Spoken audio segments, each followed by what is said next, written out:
With its beautifully picturesque sceneries, fascinating folklore, and the stunning northern lights, Norway is not a country that's known for its high crime rates. The most common type of criminal offence in the country is theft, and homicide is rare. But just because it is scarce doesn't mean it doesn't happen, and some of those cases are still unsolved today. In today's episode, we'll be exploring 2 horrific cold cases from Norway. But first, we'd like to thank BetterHelp for sponsoring today's episode. Navigating life in today's world is no easy feat. It can seem like a new problem or obstacle jumps in our way on a daily basis, catching us in a turnstile of chaos.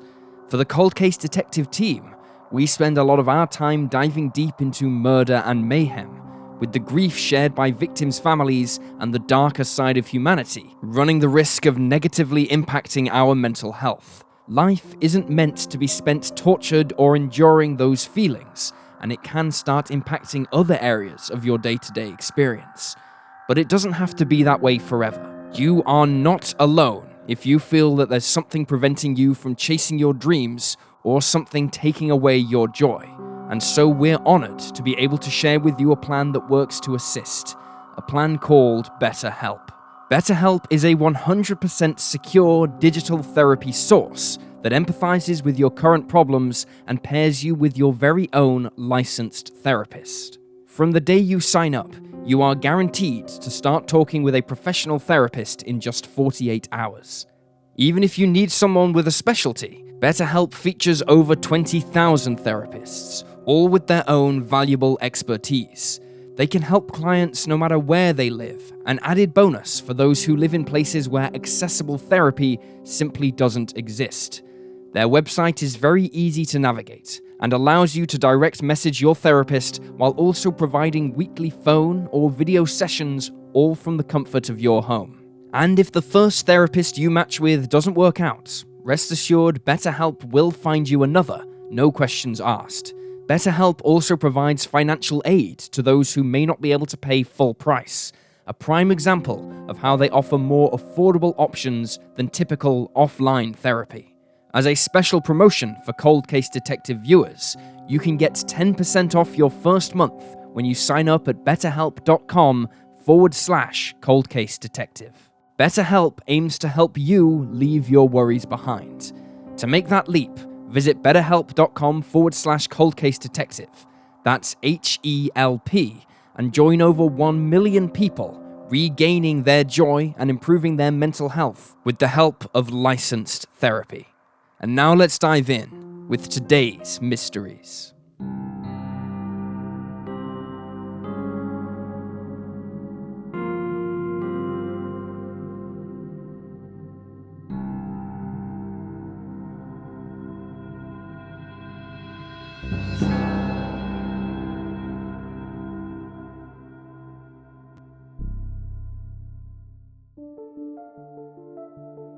Marianne Rugaas Knutsen.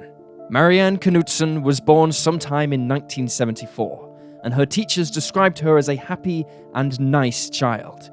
Her sudden disappearance one summer in the early 1980s is one of the most bizarre and inexplicable in Norwegian history. On August 28, 1981, Marianne, now 6 years old, finished school at 12 p.m. Afterwards, she went to a friend's house to play before returning home. Her mother, Torunn, had given birth 4 months earlier to Marianne's little sister. Her parents were divorced at this time, with her father living around 40 minutes away. She, her mother, and her newborn baby sister had recently moved into a new house in the town of Rugaas with Torunn's boyfriend. The house had a big garden that Marianne loved to play in, and they lived close to extended family members. At home that afternoon, Torunn told her eldest daughter that she planned to go out to buy some curtains. Marianne wanted to come, and her mother decided that it was okay. She then gave the 6-year-old some money to buy some ice cream from the nearby shop before they left. Marianne was a regular at the store, and she happily ate her ice cream in the car park before returning home once again. However, by the time she got back, her elder cousin, Nina, had stopped by, and Marianne decided that she'd rather stay at home and play instead. Nina, Marianne, and the 4-month-old baby were left, while Torrin headed out to the shops. Before she left, she gave her daughter some more money for sweets and ice cream later on in the day. The girls played together until around 2:30 p.m, and Marianne left yet again to head to the store. She was barefoot and wearing a summer dress, and took some empty bottles with her to the shop. After purchasing a bag of sweets and 2 ice creams, the woman at the till told Marianne to hurry home before they melted. The 6-year-old did as she was told, and moved swiftly down the steps at the front of the store. After she left, she was never seen again. 8 witnesses saw Marianne between 12:30 p.m. and when she left the store with the ice creams. However, nobody was questioned until 4 to 5 days after she had gone missing. Although authorities were alerted about 3 hours after she disappeared, it seems that her case was not treated as a crime until September 1st, when investigators announced they were dealing with a criminal act. Prior to this, it was thought that she had gotten lost or been in some kind of accident, and on the evening of her disappearance, a large-scale search operation was carried out. This search included the use of scent dogs and a helicopter equipped with a thermal imaging device, and was assisted by the Red Cross and Kripos, the National Criminal Investigation Service in Norway. Both land and sea were searched in the following days, and officers made sure to check wells and manholes. There was no trace of the 6-year-old. Even her ice cream and sweets were never located, and investigators were unable to discover the crime scene. It wasn't until August 31st that Marianne's disappearance made the national news. One of Norway's biggest papers wrote an article titled, "Where is Marianne?" Around this time, investigators received a tip that a girl resembling the 6-year-old had been seen alone in the city of Kristiansand, but this didn't pan out. 15 detectives worked on the case, and they theorized she may have been taken by someone with a vehicle while she was at the store. She may have been abducted, transported away from the scene, and killed. Still, they could find no evidence that told them what had transpired when she left the store. The official search for Marianne ended on September the 7th. On October 16th, 1981, a man in his 50s was arrested and charged with the kidnapping. However, he was released on June 22nd, 1982, due to a lack of evidence. Another brief suspect in the case was Marianne's father, who would much later reveal to the media that he had been monitored following her disappearance. In 1998, a man named Sture Bergwall confessed to taking her, and this led to the reopening of the case. However, Bergwall is a known liar with a history of mental health issues who confessed to crimes he didn't commit for years. Beginning in the early 1990s, we covered Bergwall's case in a previous episode of Cold Case Detective. Marianne's case was reopened earlier, between 1993 and 1994, due to several tips that came in, but they all led nowhere. In 2016, a self-proclaimed psychic claimed in a YouTube video that he had a vision of the culprit and his whereabouts. This video triggered a new search in which over 100 people participated. However, nothing was found, and the psychic subsequently deleted his video. The following year, a private investigator alleged that the police had made several mistakes in the initial inquiry and requested that the case be reopened. However, this request was denied.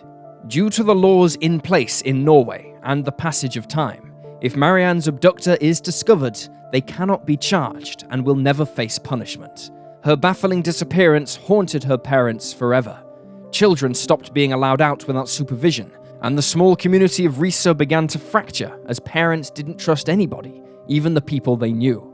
The case has grown cold in recent years. Marianne is described as a white girl with dark hair and thick eyeglasses. If you have any information about her disappearance, you can contact the police in Riise on 38136000.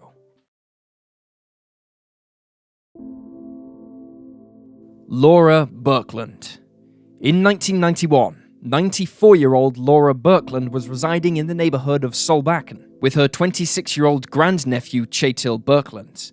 Kjetil had the run of the first floor, while Laura lived downstairs on the ground floor, and she allowed him to stay there for minimal rent in exchange for his help around the house. Laura was known to be a quiet woman who kept to herself, and in the lead-up to her murder, she had become increasingly more dependent on her grandnephew. She had long since stopped cooking, and for the last 9 months had been receiving dinner deliveries from the local care home.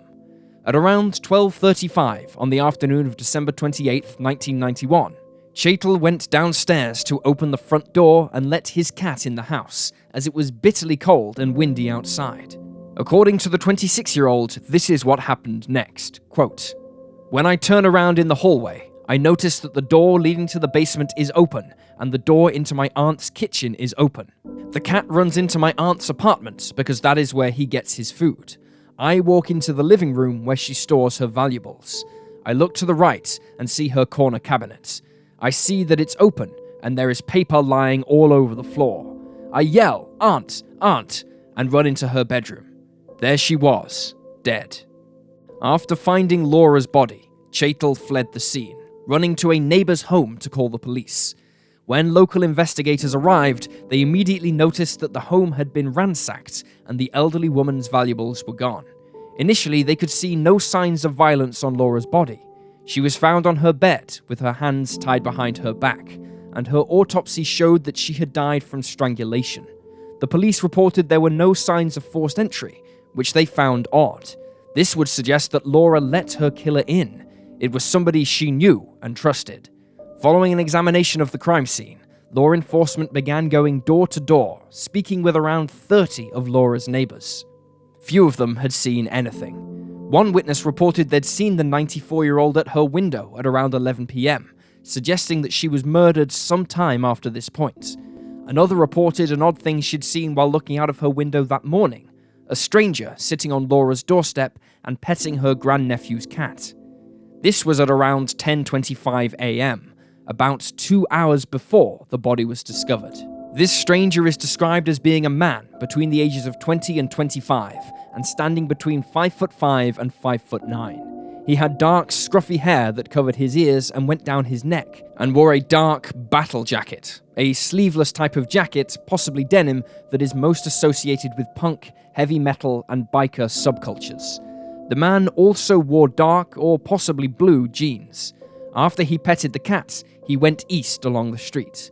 Neither neighbors nor Laura's family, including Chetel, recognized this description, and while detectives have asked him to come forward, he never has. To this day, he is still unidentified, and it's unknown if he had anything to do with the crime. The day after Laura's body was discovered, Chetel and a friend of his were arrested and charged with the murder. The pair had inconsistent alibis pertaining to their whereabouts on the evening of the murder, although both denied being involved. Reportedly, the two disagreed about what time they returned home. However, after less than a week, on January 1st, 1992, Chetel's friend was released due to a lack of evidence. A year later, on January 14th, 1993, the charges against Chetel himself were also dropped for the same reason. According to Chetel's friend, who later spoke with the media, the two visited another companion on the night of the crime. They then returned, without that companion, to Chetel's home. At around 1:30 a.m., the friend left and drove home. A forensic examination of the crime scene showed that out of the 40 different fingerprints taken from Laura's home, not one of them matched her friend's. He told one local newspaper, quote, "I pray to God that the police find the culprits, because I am not the right man. I did not help kill Laura Birkeland." The initial investigation into the crime concluded after 14 months. Since then, it has largely been cold. Chetel is still considered the main suspect in the case, as he was home at the time of the crime and didn't have an alibi beyond 1:30 a.m. A week after the murder had been committed, the police announced that they had evidence from the crime scene that connected the 26-year-old to it, but they never disclosed what this was. They did, however, add that they didn't believe he could have slept through both the murder and the ransacking of the apartment. Furthermore, witnesses claimed that he frequently expressed irritation and anger over having to look after Laura.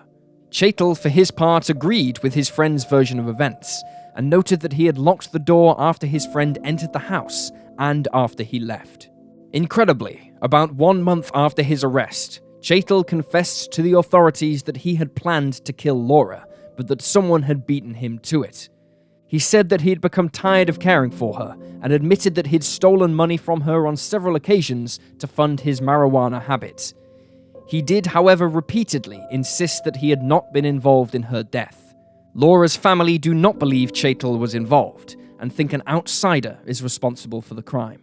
At some point during the initial investigation, Kripos began their own examination of the case.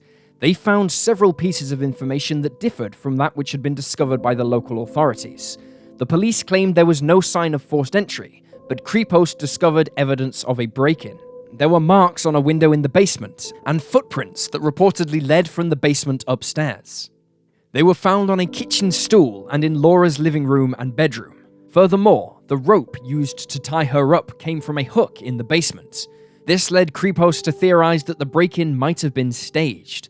They also noted that there was dust on the windowsill, which hadn't been moved, proving their theory further. It was also discovered that Laura's dinner delivery, the one she received from the local nursing home every evening, had been cancelled on the day of the murder. On the morning of December 28th, the nursing home received a call from an anonymous person who cancelled Laura's dinner. It's unknown if they gave a reason why or if the home asked that question at all. The delivery driver drove past her house that evening, but then remembered her delivery for the night had been cancelled. It does not seem likely that the 94-year-old cancelled the dinner herself, as she didn't own a mobile phone or a landline, and neither did her grandnephew. If he had cancelled it, then he must have left the house and called using someone else's telephone. In 1999, Chaitel contacted a private investigator named Tore Sandberg. Although he had been released and the charges against him dropped, he felt he was still thought of as Laura's killer. Sandberg discovered there were a few things that hadn't been followed through during the original investigation, and that other things had been done wrong. He believed that evidence had been manipulated and key information had been withheld. In his report, he noted that the cancelled delivery hadn't been followed up on, and the footprints hadn't been thoroughly examined, and there were several other individuals without alibis on the night of the crime. He also stated that Chaitel's sister had left a few business cards with Laura that had gone missing on the night of the crime. Reportedly, this sister was contacted by an anonymous man who asked if she'd like to see the crime resolved. While a Norwegian article mentions that Sandberg was able to track this man down, it's unclear what became of this lead and the man's involvement with the case. It was also vaguely noted in another article about the case that a woman mentioned to a hotel employee that she knew who had killed Laura, but couldn't tell anyone for fear that she would wind up dead herself. While the private investigator attempted to reopen the case, his appeal was rejected. The case was examined again in 2016, but no new information was uncovered during this time. Chaitel, who has now changed his name, still maintains his innocence. He has said the last time he saw Laura was when she screamed at him to take out the garbage after he arrived home with his friend. He also said that he smoked marijuana before he went to bed, and that in the middle of the night, he was awoken by the sound of a car door slamming. He also heard the doorbell ring, but decided to ignore it, noting, quote, "I'm too tired, I'm too stoned. I turn around to try and sleep again." Based on this information, it has been theorized that the killer rang the doorbell and Laura answered it. However, many online sleuths still suspect Chaitel of being involved with her murder. Laura's case is still unsolved. If you have any information about the case, you can call the Møre og Romsdal Police District on 7011-8700. And there you have the facts. Please leave a comment down below with your own thoughts and speculations, and remember to like this video and subscribe to support the channel. Thank you for watching. Stay alert, stay safe, and I'll see you next time.